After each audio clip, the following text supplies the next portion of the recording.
Hey everyone, welcome back to my YouTube channel. Hope आप सभी बहुत अच्छे होंगे और बहुत अच्छा कर रहे होंगे अपनी ज़िंदगी में।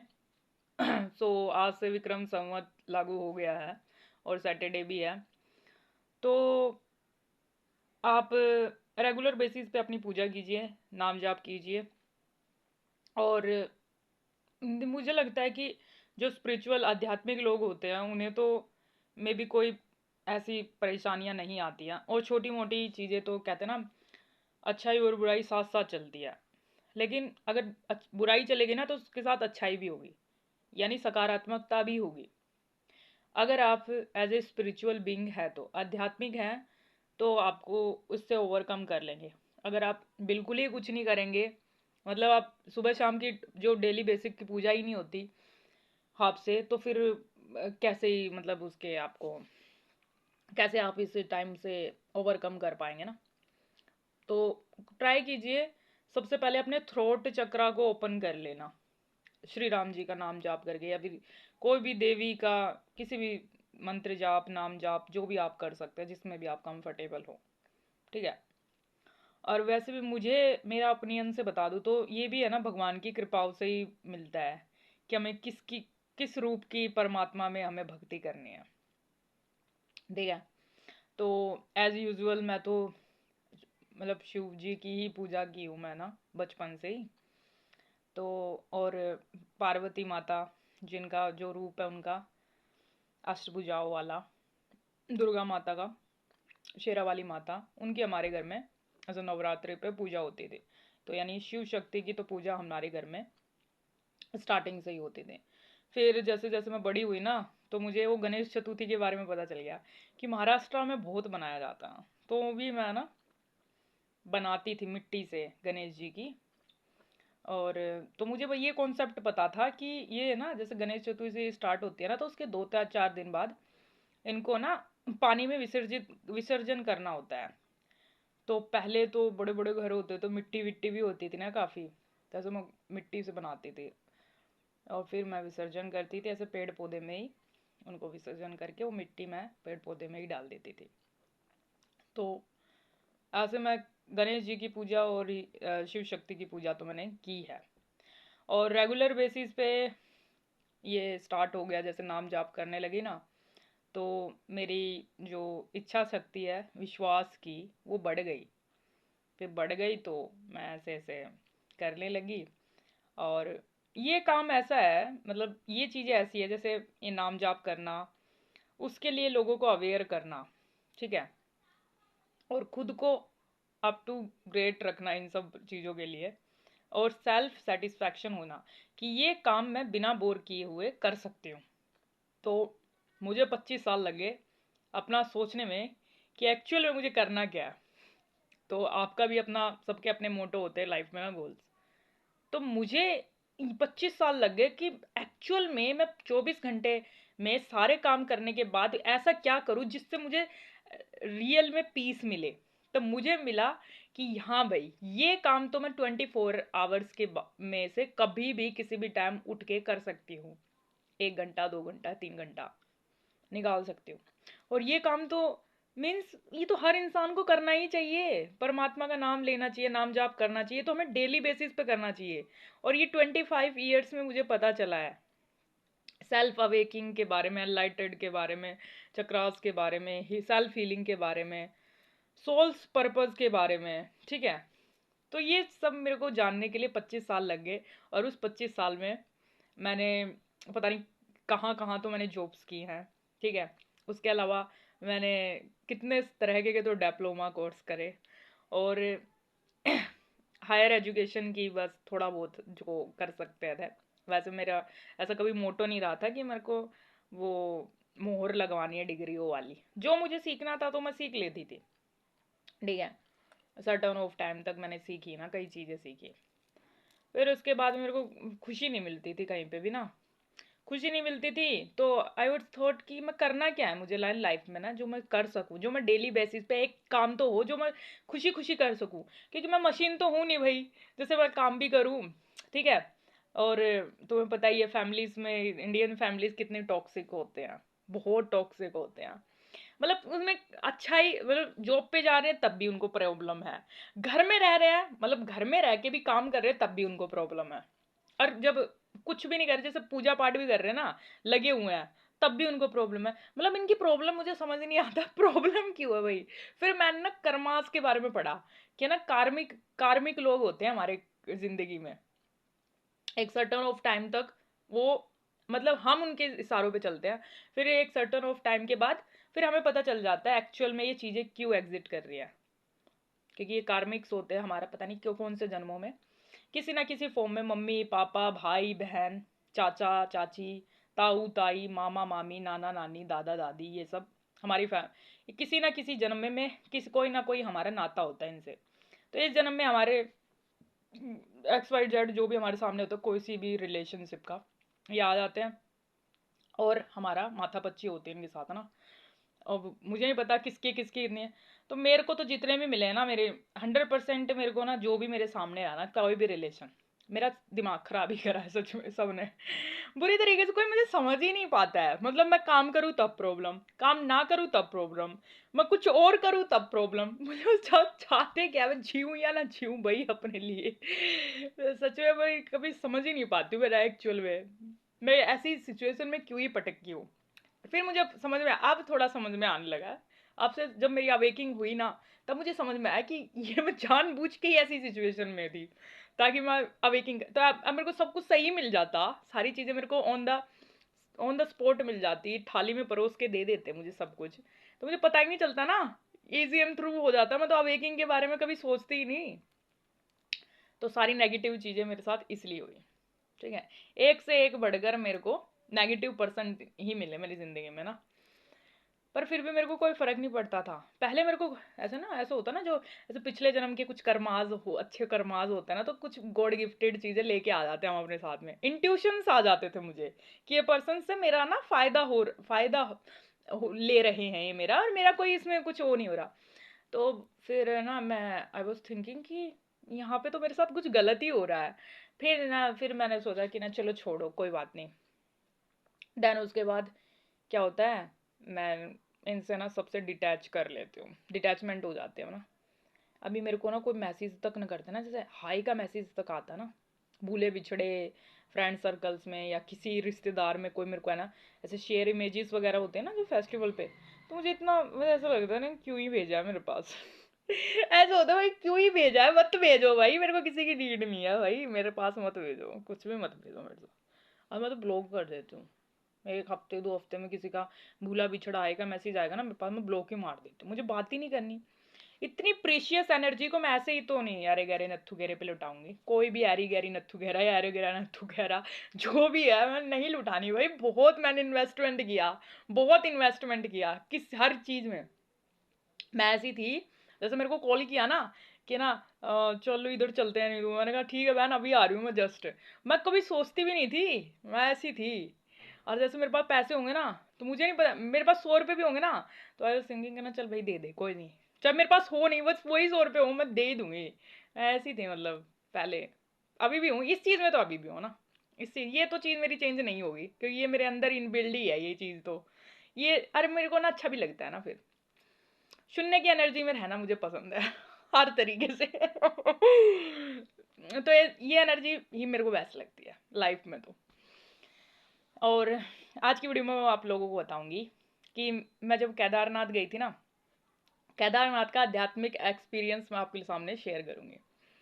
तो भाई पिछले साल 2 अप्रैल थी, ठीक है, 2 अप्रैल को मैंने बताया था ना एक बार कि जैसे मेरे सामने ना मैं ऐसे सो रही थी, पिछले साल की बात है, और मैं जो होलिका माता की है ना जो एशिज होती है ना, तो उससे मैंने ना पूरी बॉडी में नहा लिया, ठीक है। तो मेरे घर वाले तो मेरे को कह ही रहे, कह रहे ये पागल हो गई है भाई, इसे कोई पागल खाने लेके चलो। तो मेरे घर वाले ऐसे मेरे को ट्रीटमेंट, वैसे तो मुझे ना समझते ही है कि ना ये ना थोड़ा सा इसका दिमाग पता नहीं कहाँ ही चलता है, ढूंढ ढूंढ के लेके आते हैं ना कहीं से। तो तो ऐसे ऐसे हुआ, तो मैंने ना, मेरे को ना हमेशा ना कुछ नई नई चीजें करने का ना बड़ा क्लेवरिंग है बचपन से ही ना। तो क्या होता है, तो मैं ना वो भर के ले आती हूँ एक बार ना होलिका माता माता की एशीज। तो तो अब तो मैं उसको नहाती हूँ उससे ना, पूरा बॉडी पे कर लेती हूँ। तो 2 अप्रैल, और ये चीज़ से इंटरनली मैं इसलिए कर रही हूँ क्या ना, मैंने ना ऐसे बोला था ना कि ना ऐसे मेरे को है ना परमात्मा ऐसे सामने एनर्जी मेरे सामने प्रकट हो गई थी। तो मेरी बहन बोली ये तेरे को ना, तेरे साथ है ना ऐसे हो रहा है, जब तू होलिका माता की वो ऐसी इससे नहा रही थी ना, इससे हो रहा है, इसलिए हो रही है तेरे साथ घटनाएं। तो उससे इंटरलिंक करके बता रही हूँ मैं। और मे भी हो सकता है डेस्टिन हो कि उसी दिन मेरे को ये सब चीज़ें देखनी हो, और तभी उस 1 साल होने वाला है, तभी मैं बता भी रही हूँ ये सब बातें। तो सारी चीज़ें डेस्टिन ही होती है ना। तो 2 अप्रैल को ऐसे मैं आत्मा आत्मा कर रही थी, सुबह उठ के, सुबह 5 बज रहे हैं और मैं आत्मा आत्मा कर रहे जा रही हूँ, मुझे नहीं पता मैं कैसे ही बोल रही थी। और मुझे पूरा, जैसे मैं सो भी रही हूँ और नहीं भी सो रही हूँ, मतलब ऐसे आंखें ऐसे ब्लिंग ब्लिंग होते ना, तो ऐसे कर रही, जैसे मैं राइट वाला मेरा ऐसे फेस था, जैसे मैं बोल रही हूँ आत्मा आत्मा आत्मा। और जैसे पता नहीं मेरे अंदर से क्या एनर्जी सी वो रिलीज हुई, मैं बोली परमात्मा, और जैसे मैं परमात्मा बोली मेरी पूरी आंखें ओपन हो गई। और मैंने वो देखी, मैंने सामने एनर्जी प्रकट हो रखी मेरे सामने। बहुत अच्छी एनर्जी थी वो, लाइटिंग वैसे ना, स्पार्कल से ऐसे पूरा ऐसे था ना पूरा। अरे वो ऐसी चीज मैंने कभी जिंदगी में देखी नहीं, और परमात्मा बोल रही हूँ उनके सामने। तो बहुत ही इमेजिनरी, काफी बहुत अच्छा लगा। फिर उसके बाद मेरा ना वो, मेरे को किसी ने बोला था, ऐसे मेरे से बहुत सीनियर एक लड़की थी, दीदी है वो है ना मतलब। तो वो मेरे को बोल रही थी क्या ना, तुम है ना शिव जी को मानती हो ना, तुम केदारनाथ जाओ एक दिन, एक बार।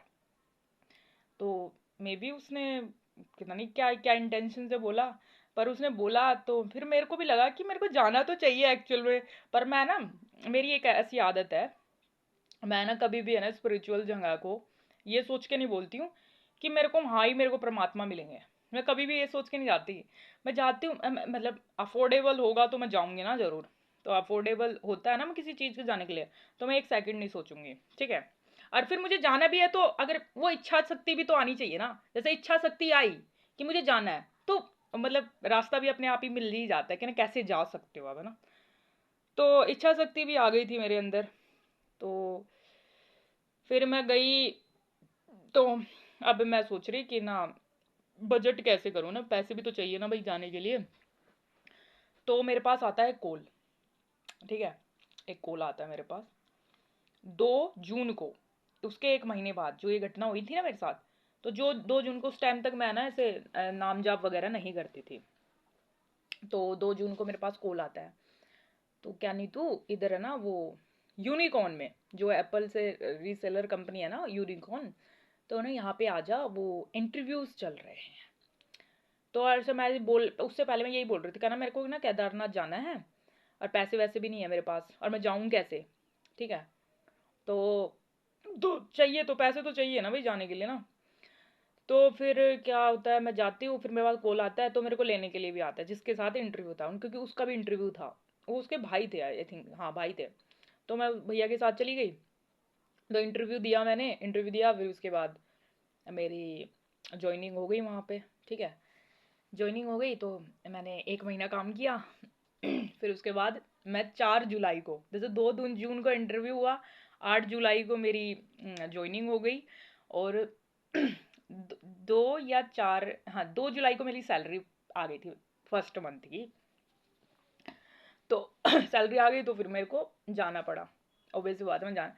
तो 2 तारीख को सैलरी आई, तो मैं आई थिंक 4 जुलाई को मैं चली गई थी। तो 4 जुलाई को मैं गई, तो ऐसे ये मिरेकल ही था मेरे लिए ना, क्योंकि मेरे पास ना जॉब थी और ना पैसे थे, तो मैं जाऊं कैसे। तो मैंने बस ऐसे ही बैठी बैठी सोच रही थी क्या ना, मेरे भोले बाबा की फोटो लगी ना, कि मैंने को केदारनाथ जाना है, मैं जाऊं कैसे। तो सडनली जैसे मैं सोचा, ये भाई बोला ही था, उसी टाइम मेरे पास कॉल आ गया था, ठीक है। तो ये भी मिरेकल ही है। तो फिर उसके बाद मैं गई 4 जुलाई को। फिर वहां पे ना क्या कहते हैं वो, क्या है वो लोकेशन, पता नहीं कौन सी लोकेशन थी, ऋषिकेश था या पता नहीं कुछ तो था वो लोकेशन, उससे पहले कुछ आता है वो, कुछ तो आता है वो, क्या आता है, आई थिंक ऋषिकेश था या फिर वो कोई और जगह थी। हरिद्वार ऋषिकेश, ऋषिकेश थी, पता नहीं कौन सी जगह थी, वो ऋषिकेश था आई थिंक ऋषिकेश ही था। देहरादून था या ऋषिकेश था, ऐसा कुछ था। तो उस बस स्टैंड पे हम पहुंच गए, ठीक है। बस से गई थी मैं दिल्ली से, दिल्ली इस पे क्या नाम है इसका, कश्मीरी गेट से बस से गई थी मैं। फिर उसके बाद में क्या होता है, वहां से मैं बस स्टैंड उतरती हूँ, अब मुझे ये याद नहीं है वो देहरादून का था बस स्टैंड या वो ऋषिकेश का था, अब ये याद नहीं है मेरे को। तो जो भी था देहरादून था आई थिंक, देहरादून, पता नहीं कौन सा पास पड़ता है, देहरादून पहले पड़ता है उसके बाद कोई एक एक वो बस स्टैंड तो था। फिर वहाँ पे बोलते हैं कि ना वहाँ तो ना वो चाहिए, क्या चाहिए भाई, वो क्या कहते हैं विजिटिंग, वो उसका ना पूरा वो चाहिए, रजिस्ट्रेशन चाहिए वहाँ पे जाने के लिए। अब रजिस्ट्रेशन तो था ही नहीं मेरे पे मैं तो इमीडिएट वाला काम करती हूँ ठीक है सारे, तो रजिस्ट्रेशन नहीं था तो मैं चली गई। ठीक है मैं चली गई, तो वहाँ पे है ना वो नहीं होती है वो जो शेयरिंग कार उस होती है, तो पूरा ना मतलब बस स्टैंड में तो ये बोल रहे हैं कि मतलब राजस्थान से भी बड़े बड़े यात्रीगण आ रखे हैं यहाँ भी बिना रजिस्ट्रेशन के वापस कर रहे हैं ना गाड़ियों को, और क्योंकि भीड़ भड़ाका बहुत हो गया ना, रील्स के वजह से बहुत फेमस हो गया था उस टाइम पे, और अभी भी है, क्रेज बहुत क्रेज हो गया है ना वो केदारनाथ का, तो इतना भीड़ भड़ाका सा रहता है। ठीक है, तो गलत भी नहीं है, अच्छा ही है ना भाई, किसी के कैमरा में क्या शूट हो जाए, क्योंकि कुछ रील्स वाले जाते हैं कुछ यूट्यूबर्स जाते हैं बहुत सारे मतलब, तो गलत नहीं है, मुझे तो नहीं लगता ये गलत है ना, किसी के फोन में क्या रिकॉर्ड हो जाए, और कोई जा रहा है वहां पे इस बहाने से तो बहुत बड़ी बात है ना, स्पिरिचुअल जगह पे कोई सी बहाने से तो कोई तो जुड़ रहा है, यूथ तो जुड़ ही रहा है, तो मुझे तो ये गलत नहीं लगता। बाकी सबकी अपनी अपनी विचारधारा होती है ना इस चीज पर ना, तो उसकी वजह से भीड़ भड़ाका हो रखा था, क्योंकि फेमस हो गया रील्स की वजह से केदारनाथ ना, तो रजिस्ट्रेशन तो था नहीं मेरा, तो शेयरिंग वाले भैया बोल रहे हैं कि ना चलो आप इसमें आ जाओ, तो अब आता है ये बात कि ना चेकिंग बीच में हो जाए ना तो वापस कर देंगे उसको कार को, मैं कहा देखी जाएगी चलो भाई चलो तो सही।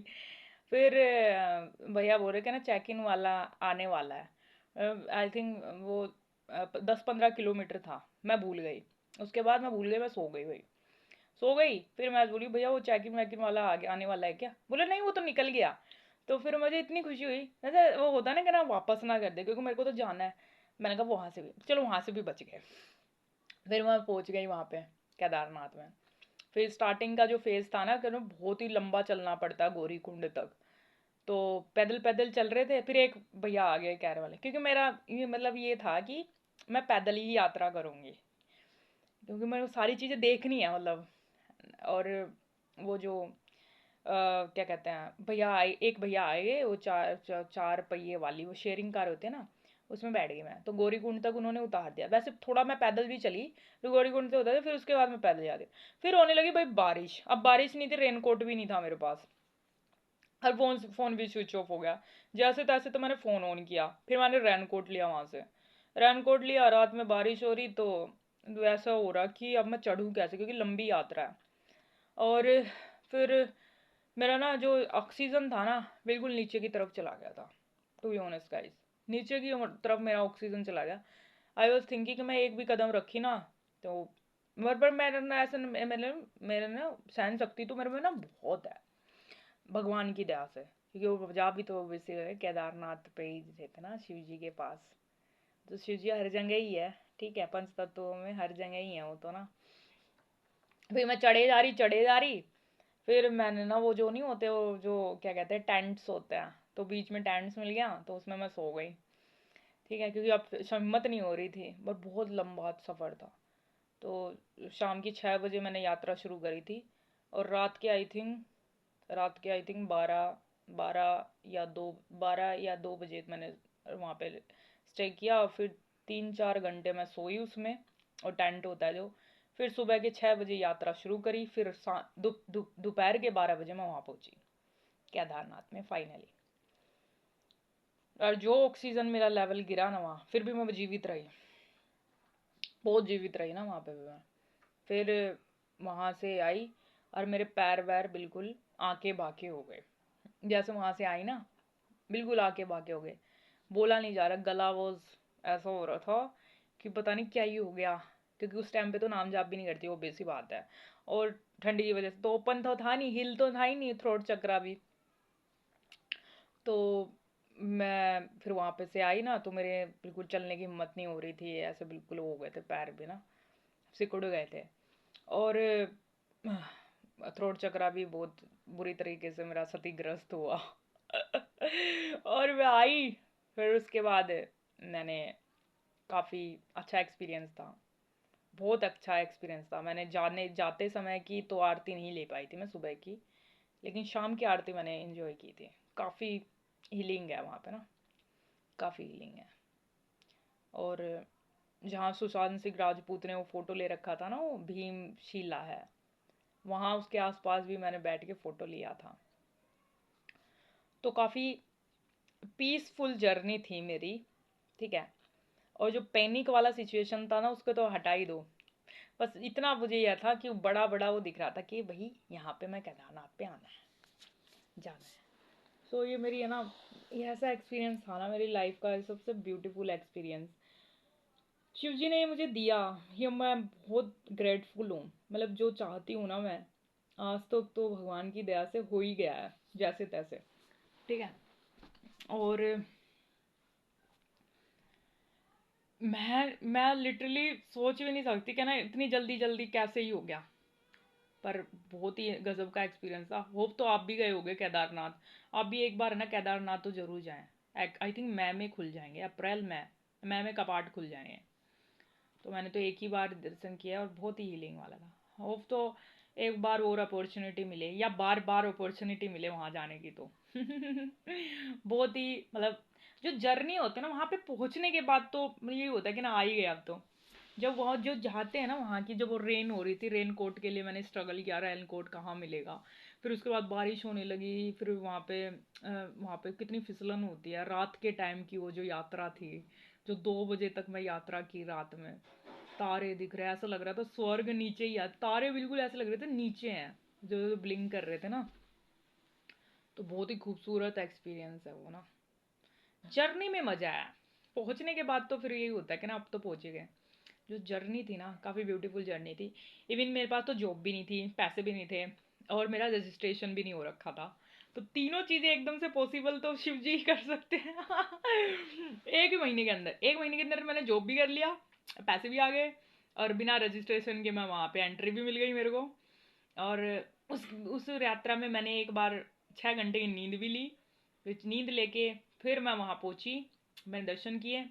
फिर उसके बाद शाम की आरती के एंजॉय भी किया। और एक सेकेंड, हाँ, तो उसमें उस बीच में मैंने आ, वो क्या कहते हैं, मैं ये बता रही थी ना, शाम की आरती के मजे भी लिए। और फिर रात में मैं सो भी गई, और फिर मैं सुबह उठ के आ भी गई। यानी यानी मैंने, उतरना तो इजी है वहाँ पे। जैसे 18 घंटा मैं चली ना, 18, नहीं 18 से ज़्यादा ही था, 18 से ज़्यादा था। हाँ 18 घंटा था। उस 6 घंटे में मैंने आराम भी किया, ठीक है। तो उस 18 घंटा में मैं इंजॉय भी कर ली, और सुबह आ गई मैं, फिर सुबह आ गई मैं, ठीक है। सो ये थी मेरी वहाँ की केदारनाथ की जर्नी, बहुत ही कम टाइम में। बहुत ही, बस एक बार मैंने बोला ही था, उसमें मेरे को जॉब मिल जाता है, मेरे पास सैलरी आ जाती है। सैलरी आने के बाद मेरे पास, मैं वहाँ जाती हूँ, दर्शन करती हूँ विदाउट रजिस्ट्रेशन। वैसे ऐसा नहीं है कि ना मैं ही बिना रजिस्ट्रेशन का ऐसा हुआ, वो तो वहाँ पे प्रशासन की गलती है ना भाई। आप रजिस्ट्रेशन के, विदाउट रजिस्ट्रेशन श्रद्धालु दर्शन कर रहे हैं, ऐसा तो बहुतों ने दर्शन किए हैं, ठीक है। तो ऐसे मतलब ऐसे वो सब रिटर्न कर देते थे ना वो कार्ड्स वगैरह वो, पर मैंने ही दर्शन कर लिए थे। तो बहुत ही मतलब ब्यूटीफुल जर्नी थी। और ऐसे मेरे पास आधार कार्ड वगैरह सारी चीज़ें थी, ऐसी कोई बात नहीं थी, सारी चीज़ें थी मेरे पास, हाँ। ओके। तो मैंने ऐसे मेरे दर्शन हुए। और बस मेरे को ना वहाँ की ने 2-3 चीज़ें हैं जो, एक तो घोड़े वाला, वहाँ पे ना घोड़े ना लिटरली मार रहे थे। मैंने जाते समय भी एक केस देखा, और आते समय तो 2-3 केस देखे। एक तो केस मैंने अपने सामने देखा, जो बहुत हर्टफुल था, बहुत हर्टफुल। फिर मैंने इसमें ना डीप थिंकिंग करी, बहुत गहन विचार करा इस पे। फिर मैंने सोचा ये एक सर्टन ऑफ टाइम तक, जैसे मई से सितंबर तक कपाट रहता है हमारा, तो उस टाइम पे ये इनका रोजगार चलता है, ठीक है, चलता है। लेकिन उसमें ये इस तरीके से उनको अब्यूज करते हैं, उन जानवरों को, और उनको मारते हैं, सबसे बड़ी, और उसमें उनके बीच में जान भी चली जाती है। तो ये गलत है ना, गलत है ना। और सबसे बड़ी बात, मैं तो श्रद्धालुओं को बोलूँगी ना, अगर भाई ठीक है भाई, जो बीमार है और जो असहाय है चलने में, उसके लिए तो एक बार सोचा भी जा सकता है। लेकिन जो अच्छे खासे हैं, जो चल सकते हैं, वो तो एटलीस्ट कर सकते हैं ना भाई। वो इतनी ब्यूटीफुल यात्रा, आराम कर करके चल लो। 1-2 दिन लग जाएंगे चढ़ने में, आराम करके चल लो, किसी जानवर को परेशान कर। और 2 दिन तो एक्चुअल में लगते हैं, खूब मजे भी करके अच्छे से जाओगे ना, तभी 10 घंटे में पहुंच जाने हैं। 10 घंटे में, वैसे तो कम से कम 3 घंटा 4 घंटे लगते हैं घोड़े से। तो अब तुम देख लो, 6 घंटे लग जाएंगे, 2 घंटे एक्स्ट्रा लग जाएंगे अगर तुम अच्छे हट्टे कट्टे हो तो। और नहीं भी लगते हैं तो 4 घंटे और एक्स्ट्रा कर लो, 10 घंटे में चले जाओ खूब आराम करके, बैठ बैठ के। रदर दान आप किसी जानवरों को परेशान कर रहे हो और उसकी डेथ हो जाती है वहां पे, तो क्या ही भक्ति लगेगी, क्या ही पूजा लगेगी, क्या ही पुण्य मिलेगा। पुण्य तो चलो छोड़ो, पुण्य के जब कमाने के तो बहुत सारे जरिए हैं, बहुत सारी सेवाएं हैं। वो जर्नी होती है देखने की ब्यूटीफुल, क्योंकि आप अपने इस इंसानी आपको ने शरीर लिया है, तो आपको तीर्थ यात्राएं तो करनी चाहिए जीवन में एक एक बार, सारी जगहों की। तो ऐसे मैंने अपनी ना जर्नी कंप्लीट की थी केदारनाथ की। तो मैं भी चाहती हूँ कि ना मेरे जितने भी सब्सक्राइबर्स हैं वो जाएं वहाँ पे, और होप तो कई सब्सक्राइबर गए भी हैं, और जो नहीं गए वो भी जाएं और इस आध्यात्मिक अनुभव को अपने जीवन में लें। ठीक है। और थैंक यू सो मच, इस वीडियो में आप बने हैं। जय श्री राम, जय नीम करोली बाबा, हरे हर महादेव, जय महादी शक्ति, धन्यवाद। एक हाथ में फ़ोन है मेरे।